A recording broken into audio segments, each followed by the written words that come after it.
Hey all, welcome back to our channel Gugapriya Kumar's podcast. இன்னையோட story பார்க்கலாமா? இன்னைக்கு நம்ம பார்க்க போகிற ஸ்டோரி அட்வைசிங் அ ஃபூல். ஒரு அழகான காட்டில் ஒரு பெரிய மாங்காய் மரம் இருந்துச்சு. அந்த மரத்தில் நிறைய பறவைங்க சந்தோஷமாக தங்களோட சின்ன சின்ன கூடுகளில் வாழ்ந்துட்டு இருந்தாங்க. மழைக்காலம் வரப்போகுதுன்னு தெரிஞ்ச உடனே எல்லா பறவைகளும் ரொம்ப பிஸி ஆயிடுச்சு. ஒரு சில பறவைங்க குட்டி குட்டி ட்விக்ஸ், அதாவது குச்சிகளையும் இலை லீவ்ஸையும் எடுத்துட்டு கூட கட்ட ஆரம்பிச்சதுங்க.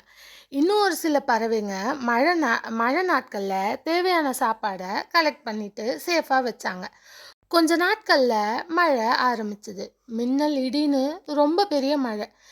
எல்லா மிருகங்களும் பறவைகளும் தங்களோட வீட்டில் சேஃபாக இருந்தாங்க.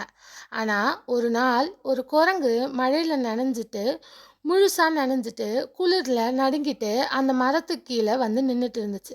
அதுக்கு தங்குறதுக்கு பாவம் இடமே கிடைக்கல.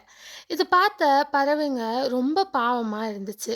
ஒரு பறவை அந்த குரங்கு கிட்ட கேட்டுச்சு, அண்ணா, எங்கள் சின்ன கூடு உங்களுக்கு பத்தாது, அதனால் எங்களால் உங்களை எங்கள் கூட்டுக்குள்ளே வச்சுக்க முடியாது. இன்னொரு பறவை என்ன சொல்லுச்சுன்னா, அதுக்கு அட்வைஸ் பண்ணுச்சு, நாங்கள் எல்லாரும் முன்னாடியே மழைக்காலம் வரப்போகுதுன்னு ப்ரிப்பேர் பண்ணோம், நீயும் அப்படி ப்ரிப்பேர் பண்ணியிருந்தா இப்போ இந்த கஷ்டம் வந்திருக்காது அப்படின்னு சொல்லுச்சு. ஆனால் அந்த குரங்கு அந்த அட்வைஸை அக்செப்ட் பண்ணலை. அதுக்கு ரொம்ப கோவம் வந்துடுச்சு. எனக்கு நீ என்ன அட்வைஸ் பண்ணிகிட்ருக்க அப்படின்னு கத்திடுச்சு. அந்த பறவையோட கூட்டை பிச்சு கீழே போட்டு உடச்சிடுச்சு.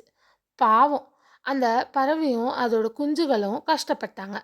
அப்போது அந்த பறவை ஒரு முக்கியமான விஷயத்த புரிஞ்சுக்கிச்சு. அது என்ன நினச்சிக்கிச்சுன்னா, முட்டாள்கள்லாம் நல்ல அட்வைஸ்க்கு மதிப்பு கொடுக்க மாட்டாங்க, அதனால் அப்படிப்பட்டவங்களுக்கு அட்வைஸ் கொடுக்கறத விட அமைதியாக இருக்கிறது தான் நல்லதுன்னு அது புரிஞ்சுக்கிச்சு. ஸோ இந்த ஸ்டோரியோட மாரல் என்னென்னா, எல்லாருக்கும் அட்வைஸ் கொடுக்க முடியும், ஆனால் அதை அக்செப்ட் பண்ண மனசு இல்லாதவங்களுக்கு அதை கொடுக்கறது வேஸ்ட். கேட்க மனநிலை இல்லாதவங்க இல்லைனா கேட்க விருப்பப்படாதவங்கள ஃபோர்ஸ் பண்ணுனா சில நேரத்தில் நமக்கு தான் பிரச்சனை வரும். அதனால் யார் அட்வைஸை மதிக்கிறாங்களோ அவங்களுக்கு தான் அட்வைஸ் கொடுக்கணும் அப்படின்னு இந்த ஸ்டோரி மூலமாக நம்ம தெரிஞ்சுக்கலாம். ஸோ எப்பயுமே ஒருத்தவங்களுக்கு அட்வைஸ் கொடுக்கும்போது அவங்க உங்கள் அட்வைஸை கேட்க ரெடியாக இருக்காங்களான்னு தெரிஞ்சுக்கிட்டு அட்வைஸ் கொடுங்க. இல்லைனா நீங்கள் அட்வைஸ் கொடுத்துட்டு போயிடுவீங்க, நீங்கள் என்னமோ அவங்க நல்லதுக்கு தான் சொல்லியிருப்பீங்க. அவங்க என்ன பண்ணுவாங்கன்னா, நீங்கள் போன பிறகு உங்கள் பின்னாடி போயிட்டு பேசுவாங்க. அது நம்மளுக்கு இன்னும் ஹர்ட் தான் ஆகும். ஸோ உங்களை ட்ரூவாக நினச்சி ஒருத்தவங்க எனக்கு அட்வைஸ் கொடுன்னு கேட்டால் மட்டும் கொடுங்க. தேவையில்லாமல் போயிட்டு அட்வைஸ் கொடுக்கணுன்னு நமக்கு அவசியம் இல்லை. நம்ம வேலையை பார்த்துட்டு போயிடலாம் அதுக்கு. இந்த ஸ்டோரியை நல்லா புரிஞ்சுக்கிட்டு இதோட மாரலை எடுத்துக்கோங்க. யாருக்கும் தேவையில்லாமல் அட்வைஸ் கொடுக்காதீங்க.